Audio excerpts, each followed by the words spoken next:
Түркі жұртының рухани астанасының тағдырлы жолдары жетерлік, тұрғындардың базынасы туралы осы уақытқа дейін де кем айтпадық. Дегенмен айтылған жұмысқа зейін қойып жасап жатқан жауапты мекемені де, басшылық құрамды да байқамадық.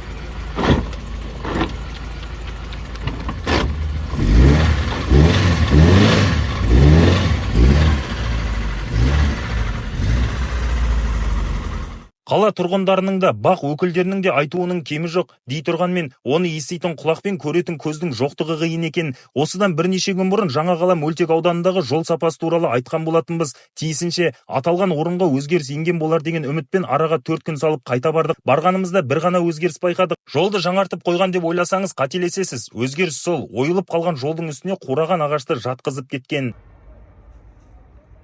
Бұған дейін ойылған жолдың үстіне тас үйіндіні төгіп кету әдет деген болатынбыз. Енді қаламыздағы қураған ағаштарды орналастыратын жерді де таптық. Егер әр ойылған жолдың үстіне қураған ағаштарды жатқызып кете беретін болсақ, қала тұрғындарына жол бөлімінің не керегі бар? Ол ма? Былтыр ғана жөндеуден өткен Кенесары көшесінің көлік жолы қарт адамның әжім түскен бейнесін сомдап тұрғандай. Көліктер жолдың жырымынан қашамыз деп қарсы жолға шығуға мәжбүр. Бұл жағдай қайталана берсе, көлік соқтығысы орын алуы да мүмкін екенін ескертеміз.